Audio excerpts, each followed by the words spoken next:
이번 주 말씀의 주제는 밭에 감추인 보화를 발견하는 자가 되어라 말씀입니다.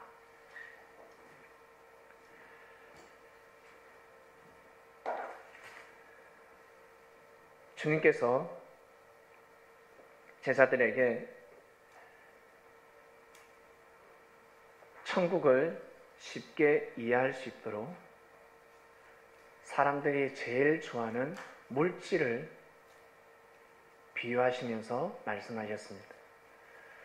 원래 사람들이 졸다가도 돈 주면 잠이 확 깨지 않습니까? 어린아이들 말 듣지 않습니다. 근데 용돈 준다 그러면 말 잘 듣습니다. 그것도 1,000원짜리가 아니라 10,000원짜리. 배추 이파리 준다 그러면 갑자기 애들이 자세가 달라집니다. 사람들은 물질을 좋아할 수밖에 없습니다. 이것은 잘못된 현상이 아닙니다.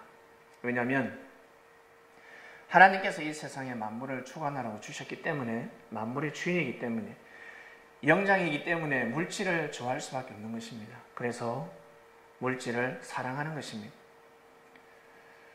물질을 사랑해야 되는데 물질을 사랑하지 아니하고 물질을 함부로 여기죠. 물질을 가지고 좋은 데 쓰지 아니하고 물질을 가지고 사람의 생명을 해하는 데 쓰다 보니까 삶의 질서를 어그러뜨립니다. 삶의 질서를. 진리는 삶의 질서를 바로잡는 말씀. 물질을 많이 가지면 가질수록 삶의 질서를 바로잡아 나가야 합니다. 이 세상의 만물을 환전시킨 것이 돈입니다. 돈이 있어야 만물을 살 수 있습니다. 만물의 주인이 될 수 있습니다. 다른 말로 능력이라 할 수 있습니다. 능력. 그래서 옛날에는 주먹이 힘이었기 때문에 주먹으로 만물을 점령했습니다. 땅을 점령하기 시작했습니다. 주먹이었습니다. 그러나 이제는 지상천국이 도래했고, 물론 그 전부터 지상천국이었지만 사람들이 사상이 잘못되다 보니까 이 땅은 지옥이었습니다. 결국 재림의 때에 우리는 이 땅에서 인권을 보호받고 있습니다. 그 누구도 우리를 해할 수가 없습니다. 참 좋은 시대가 도래했습니다. 예수님 시대 때 주님은 천국을 보화와 같다라고 말씀하셨습니다. 천국은 이 땅에서 일어난다라고 가르치셨습니다. 이 땅에서 사람을 통해서 천국의 역사가 일어난다. 근데 사람들은 귀하게 여기지 않았습니다. 자기를 낳아주신 부모님도 귀하게 여기지 않는데, 자기를 마음과 뜻과 목숨을 다해서 키워주신 부모님도 귀하게 여기지 않는데 어떻게 사람을 귀하게 여기겠습니까? 정상적으로 부모님으로부터 사랑을 받았습니다. 그런데 성장해서 그 자녀가 부모를 공경하지 않으면 이 사람은 어디 가서도 인정받을 수 없습니다. 회사 취직하니까 상사한테 잘한다고 해? 아니요. 돈 때문에 잘하는 게 돈 때문에. 진급 때문에 잘할 뿐이지 마음속으로는 이글 타고 있습니다. 알겠습니까? 그래서 그 사람의 과거를 딱 보면 부모한테 잘하는지 못하는지, 부모에게 기본적인 효를 하는지 못하는지를 보면 알 수가 있습니다. 그래서 우리 섭리사에서 해설 경영 하시는 분들은 반드시 가정에 부모님한테 잘하는지 못하는지를 꼭 보셔야 됩니다. 직원들. 그런 사람을 뽑아야 합니다. 부모를 공경할 줄 아는 사람을 직원으로 채용해야 합니다. 그러면 회사에 충성하는 사람이 되는 것입니다. 그리고 국가에 충성하는 사람이 되는 것입니다. 그런데 사람들은 능력만 보고 뽑습니다. 그 사람이 어떠한 사상과 정신을 가지고 있는지,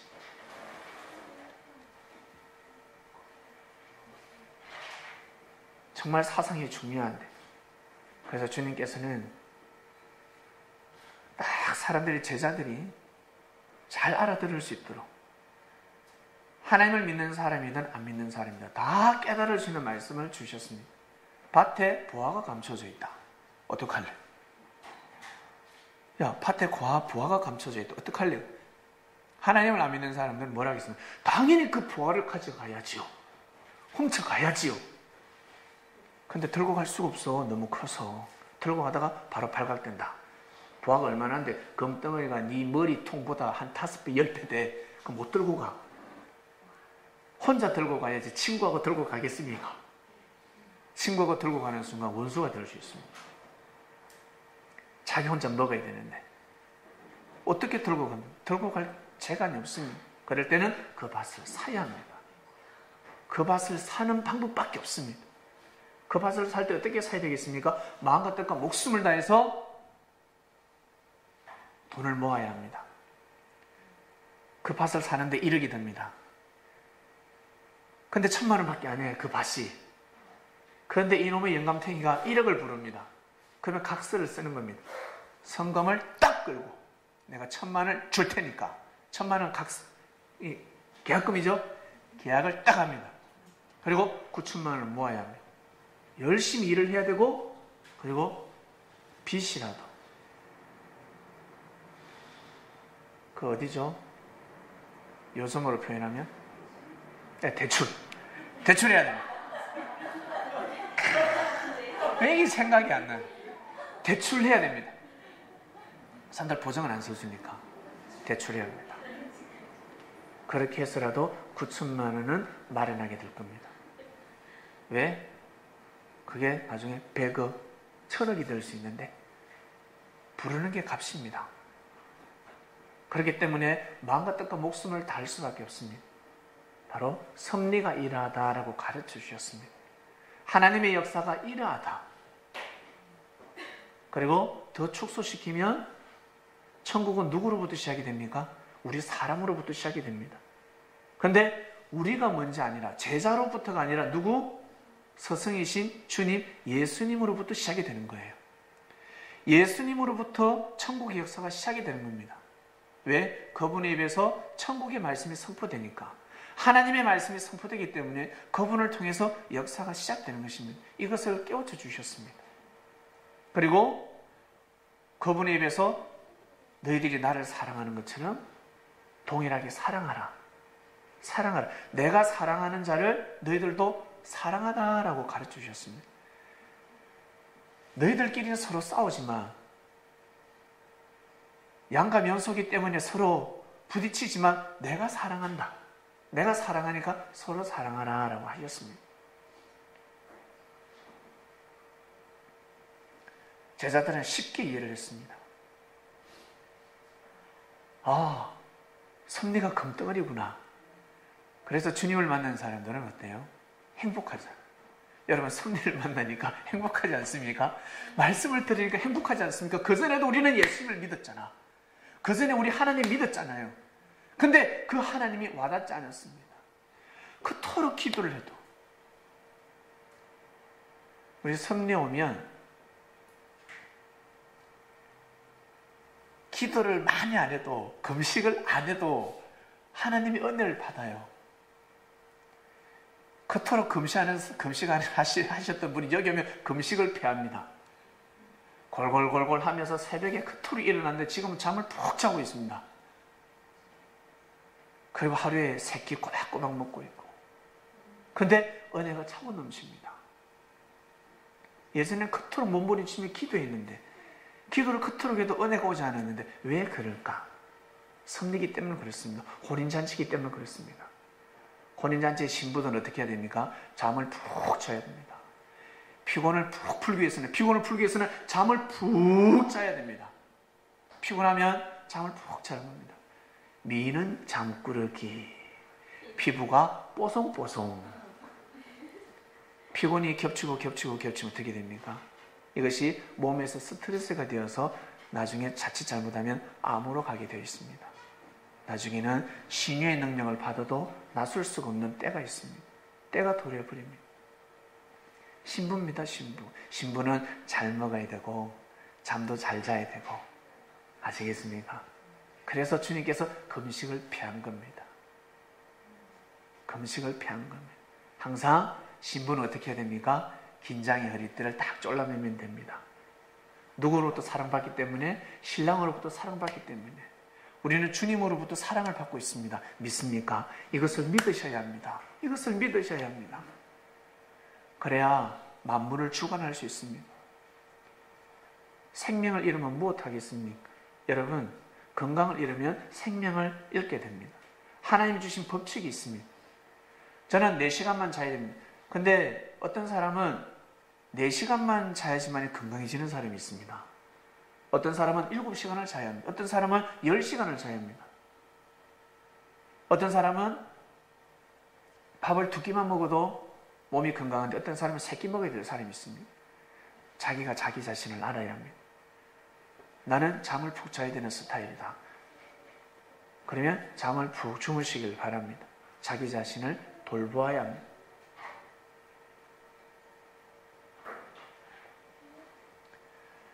우리는 밭에 감춘 부활을 발견했습니다. 그러니 건강해야 되지 않겠습니까?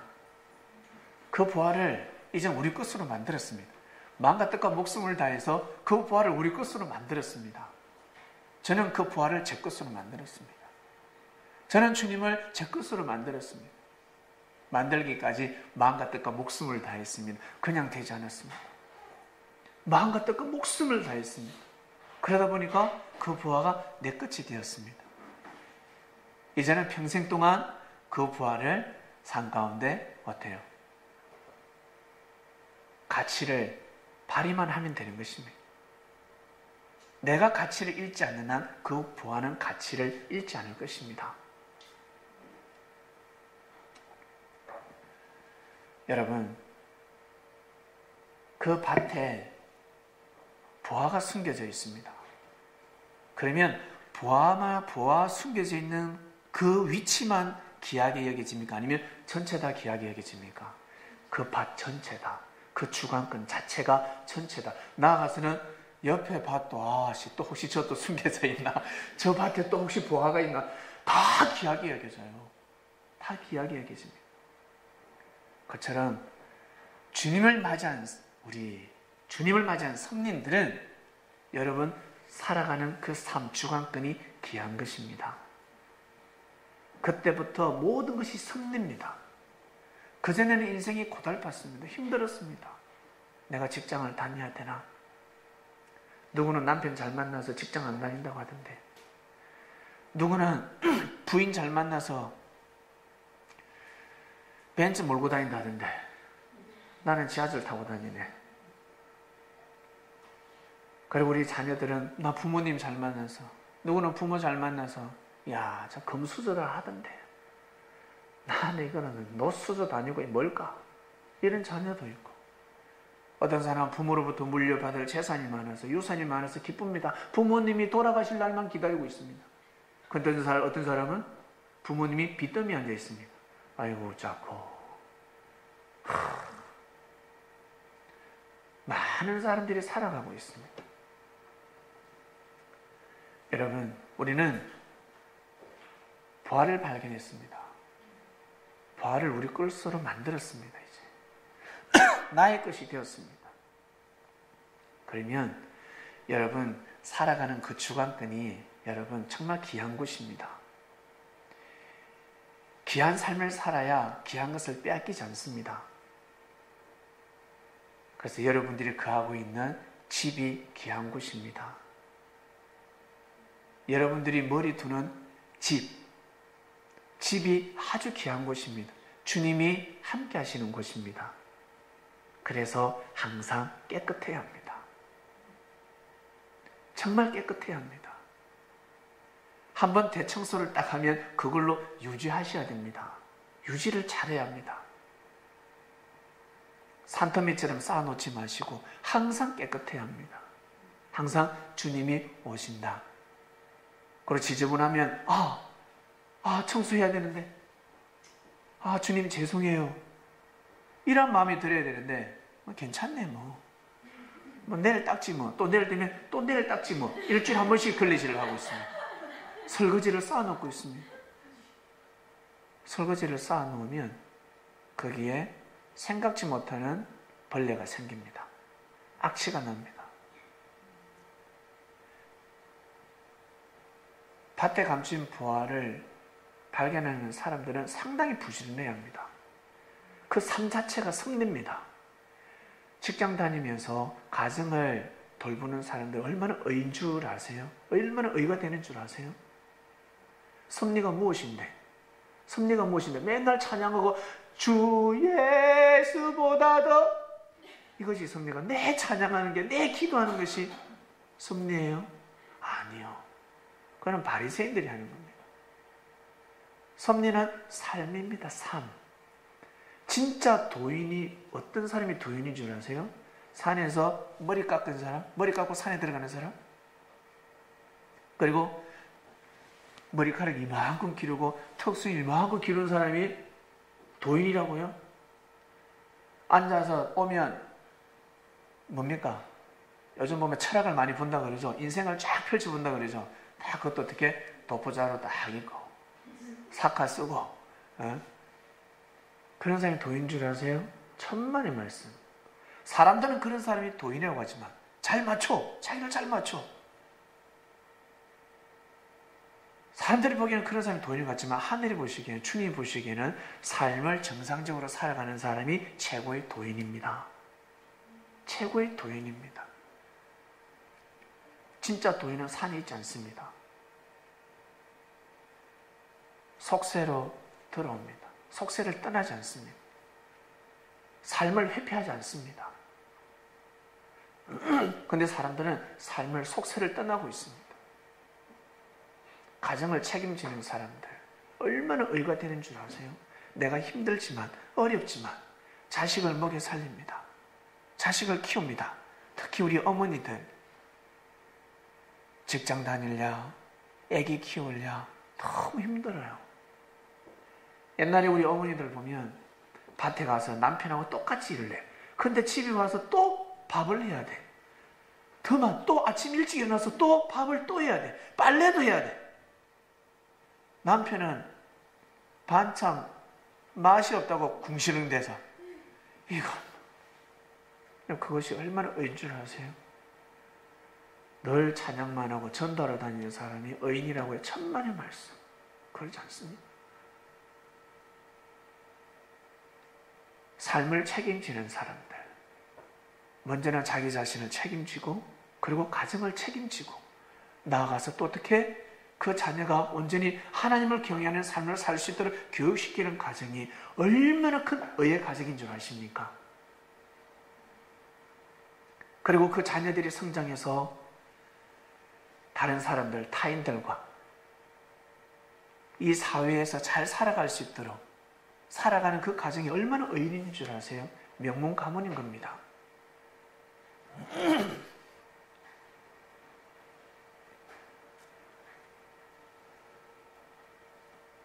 그래서 섭리가 일어나는 것입니다. 주님이 오시면 사람들의 생각이 달라집니다. 그래야지만이 천국의 역사가 일어나는 겁니다. 이 땅이 천국으로 회복되는 것입니다. 근데 가정을 소홀히 하게 만들고 자기를 낳아주신 부모님을 소홀하게 만듭니다. 자기를 낳아주신 부모님을 공경하지 못하면 하나님한테도 공경할 수가 없습니다. 못합니다.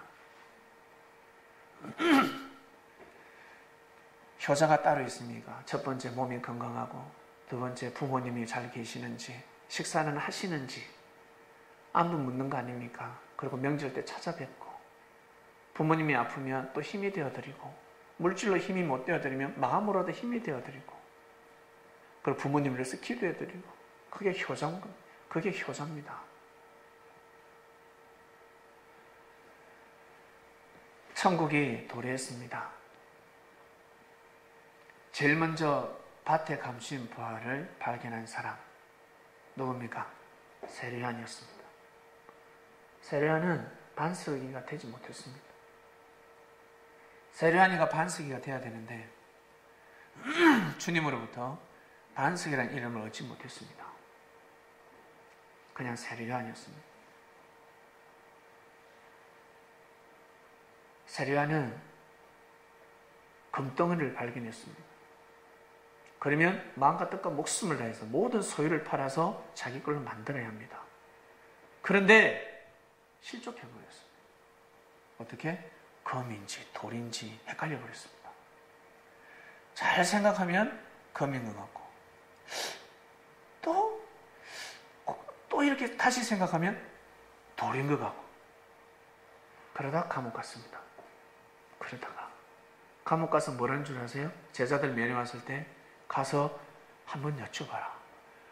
금덩어리인지 돌덩어리인지 내가 지금 부활을 발견했는지 못했는지 아직 부활을 내가 발견 못했는지 한 가서 여쭤봐라. 기가 찰 노릇입니다. 부활을 잃어버렸기 때문에 인생이 망하는 겁니다. 세례요한의 제자들을 통해서 보고를 받고 나서 주님 물으신 줄 아세요? 세례요한 때부터 이제는 천국을 침노당한다 했습니다. 천국은 침노하는 자의 것이니 침노가 무엇입니까? 침략하는 겁니다. 세례요한이가 무너졌습니다. 금덩어리를 지켜야 될 자, 천국을 지켜야 될 자였습니다. 절대적으로 천국을 지켜야 될 자였습니다. 자기 지를 떠나면 아니 됩니다. 그런데 세례요한이가 실족해버렸습니다. 그러니 그때부터는 이제는 침략을 당하는 거예요. 주님이 이제 침략을 당하는 거예요. 온전히 섭리를 필 수가 없습니다. 2차 섭리를 넘어가는 겁니다. 첫 번째 계획이 무산됐습니다. 이제는 이 두 번째 계획으로 가는 겁니다. 그래서 계속 침략을 당하고 있습니다. 그것을 베드로도 못 막습니다. 막을 수가 없습니다. 오른손에 하는 일을 왼손이 어떻게 합니까? 눈이 해야 될 일이 있는데 귀가 어떻게 합니까? 세례요한이가 해야 될 일이 있었습니다. 세례요한은 그를 증거하기 위해서 받은 사명자였습니다. 근데 실족해버렸습니다. 세례요한이가 없으면 계속해서 천국은 침노를 당하는 겁니다. 침략을 당하고 있습니다. 그리고 어떻게? 빼앗겨버리는 겁니다. 역사를 빼앗겨버리는 겁니다. 천국은 침노하는 자의 것이다. 아마 잘못 사용하신 분들도 계실 겁니다. 그래서 막 형제들끼리 싸웁니다. 침노하는 것이야. 제자들이 서로 싸우면서 주님한테 가려고 예수님 치고받고 싸우면 되겠습니까? 주님 뭐라 하셨는데 낮은 자가 큰 자다. 낮은 자가 지극히 낮은 자가 성김과 모심을 다하는 자가 나한테 사랑받을 것이다 라고 말씀하셨는데 그런데 어떻게? 서로 시기질투하면서 싸웁니다. 그렇게 잘못 가르치는 것이 많습니다. 말씀을 잘못 선포하게 되면 삶의 질서가 깨어지게 되어 있습니다. 우리는 밭에 감춘 부활을 발견했습니다. 이 부활하는 가치성을 잃어버리면 아니 됩니다. 금덩어리인지 돌인지 긴가 민가 섭리가 맞는지 아닌지 예수님 주님이 맞는지 아닌지 그리고 섭리에서 지금 선포되는 말씀이 진짜 진리인지 아닌지 주님께서는 반드시 완전한 말씀을 한 번은 선포하시지 않겠습니까? 사람이 아무리 부족하지만 언젠가는 한 번은 완전한 말씀을 선포하지 않겠습니까? 그때를 위해서 하나님은 주님을 영으로 보내셔서 사람을 통해서 말씀을 계속해서 선포해 오신 겁니다.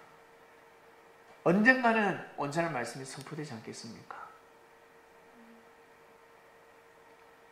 최고의 말씀은 사랑입니다.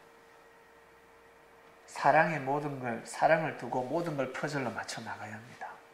사랑을 두고 모든 걸 퍼즐 맞춰 나가요. 사랑에 대해서 위배가 되면 다 거세시켜야 합니다. 주님의 말씀을 들어보면 모든 말씀들이 퍼즐처럼 아구가 딱 맞아 들어갑니다. 한치의 오차가 없습니다. 그래서 기쁜 겁니다. 말씀을 듣는 자도 기쁜 것이고 또 말씀을 전하는 자도 기쁜 것이고 복음이 전하게 되면 전파되고 전파가 되면 그 말씀을 받아들인 자들이 모이면 모일수록 이제 천국이 되는 겁니다. 풍화가 울리게 되는 것입니다. 혼인잔치는 천국 아닙니까? 여러분, 혼인잔치 천국입니다. 가면 왜? 첫 번째 먹을 것이 많잖아요. 갔는데 금식해라. 갔는데 야 먹지마, 오지마 그러면 머리 아픕니다. 제가 예전에 20대 초반에 매주마다 그 결혼식장에 연회장 있죠? 연회장 식당에 항상 신랑, 이번 주는 신랑 내빈으로 가고 다음 주는 신부 내빈으로 가고 그랬습니다. 신랑 이름을 딱 외웁니다. 저 혼자 간 것이 아니라 한 두세 명이 갔습니다. 왜냐하면 한 번씩 밥 사 먹을 돈이 없을 때도 있었고, 그리고 잔치가 되면 거지한테도 베푼다고 하는데 인심이 후하겠지 담대한 마음으로 갔었습니다. 그래 한 10번 정도 간 것 같아요. 한 번은 가서 이름을 잘못 외워가지고 옆칸으로 쫓겨난 적도 있었습니다. 저 옆칸인데요, 옆쪽에 도둑이찜을 저리니까 안 가도 되는데 우리가 자리를 옮기기도 하고. 근데 사람들이 다 알더라고요. 알면서 모른 척하면서 먹고 가라라고 하더라고요. 왜? 혼인잔치니까. 혼인잔치 가면 기쁘지 않습니까? 천국입니다. 그 자체가 천국입니다. 혼인잔치에 가면. 그래서 섭리는 혼인잔치입니다. 천국입니다. 먹을 것도 많고 춤도 추고 노래도 부르고, 누가 노래 불러도 뭘 하지 않습니다. 누가 조금 실수해도 뭘 하지 않습니다.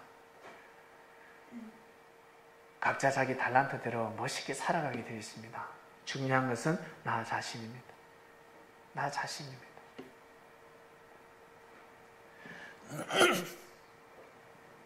이번 주 말씀은 밭에 감추인 부활을 발견하는 자가 되어라입니다. 발견했습니다.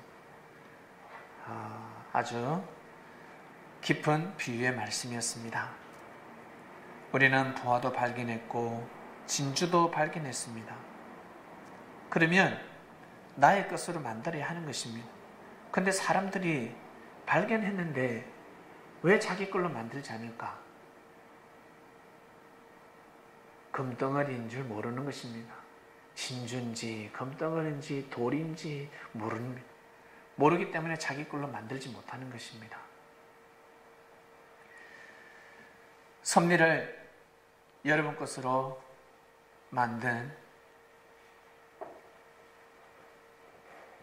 섭리를 여러분 자신 것으로 만들었습니다. 정말 축하드리고 잘 간직하시길 바랍니다. 잘 간직하셔서 천국의 삶을 누리셔야 합니다. 그리고 후손들에게 물려줘야 합니다. 자식들한테 무엇을 물려주겠습니까? 물려줘야 합니다. 그 주관권을, 천국이라는 주관권을 물려줘야 합니다. 섭리라는 주관권을 물려줘야 합니다. 그래야 이 세상을 온전히 잘 살아갈 수 있습니다. 아니면 다 자기 지를 떠나버립니다. 인천사들이 인천사 역할을 못합니다. 오늘 말씀 여기까지 하겠습니다. 기도하고 마치겠습니다. 하나님, 감사합니다. 우리는 밭에 감춘 부활을 발견했습니다. 많은 사람들이 부활을 발견했다가 너무 힘드니까, 자기 걸로 만들어 가는데 힘드니까, 왜 피곤해도 일을 해야 되고 자기 걸로 만들기 위해서 마음과 뜻과 목숨을 다하는 삶을 살아가다가 실족해버립니다. 포기해버리는 사람도 있습니다. 알고 보니까 부화가 아니네, 돌이네. 가치를 잃어버리면 쉽게 포기해버립니다. 그런데 우리는 포기하지 않았습니다. 포기하지 않냐고 우리 것으로 만들었습니다. 하나님 아버지, 이 가치가 영원하기를 간절히 바라고 원합나이다. 밭에 감추인 부화가 발견되었으니 많은 사람들이 혜택을 누리기를 원합니다. 우리의 후손들도 혜택을 누리고 이 시대에 살아가는 많은 사람들이 혜택을 누려야 합니다. 저희가 그 가치를 알고 먼저 이 길을 걸어가게 되었으니 힘들고 어려운 자들을 기억하시고 특히 가정을 책임지는 사람들이 있습니다. 경제를 책임지며 세상에서 뛰고 달리는 사람들이 있습니다. 정말 귀한 삶을 살아가고 있습니다. 그 자체가 의입니다. 하늘이 보시기에는 얼마나 큰 의가 되는지 모릅니다. 그리고 어린아이를 키우는 부모님들이 있습니다. 자식을 키우고 자식을 교육시키고 자식에게 사랑을 주는 것이 하나님 보시기에는 얼마나 큰 의가 되는지 모릅니다. 자기 자식도 사랑하지 못하는데 교회 가서 형제를 위하고 섬긴들 주님이 칭찬하시겠습니까? 먼저 네 자식을 돌보도록 하라 라고 말씀하시지 않겠습니까? 그리고 교회 형제도 돌보지 못하는데 성린도 돌보지 못하는데 자기 직장 상사를 모신과 섬김을 다합니다. 주님 뭘 하시겠습니까? 먼저 성린을 돌보도록 하라. 먼저 성전 앞마당을 청량하라. 그러지 않으면 축복을 받을 수 없다 말씀하십니다. 우리 성도님들 먼저 해야 될 걸 먼저 할 수 있도록 그의 나라와 그 애를 먼저 구하는 자들이 될 수 있도록 축복하여 주시옵소서. 현재 삶을 살아가고 있는 사람들, 자신의 주관권을 책임지고 있는 사람들, 정말 주님 보시기에 기특하고 주님이 허무해 하십니다. 힘들고 어렵더라도 참고 인내하기를 원합니다. 하늘이 큰 상을 준비하고 있습니다. 결국에는 다 잘 될 것이고 결국에는 후손까지 잘 될 것입니다. 내가 아무리 마음과 뜻과 열심을 다하는 삶을 산다 할지라도 먼저 그의 나라 그를 구하는 그 지혜가 없으면 생명의 보호를 받을 수가 없습니다. 그리고 부활을 발견하고 건강을 잃으면 무엇합니까? 미련한 삶을 살지 않게 해 주시옵소서. 자기 자신을 잘 돌볼 수 있도록 잘 먹고 잠도 잘 자고 운동도 하고 뛰고 다니는 성린이 되기를 주여 축복하소서. 감사함을 드리며 사랑하는 주님의 이름으로 기도드립니다. 아멘.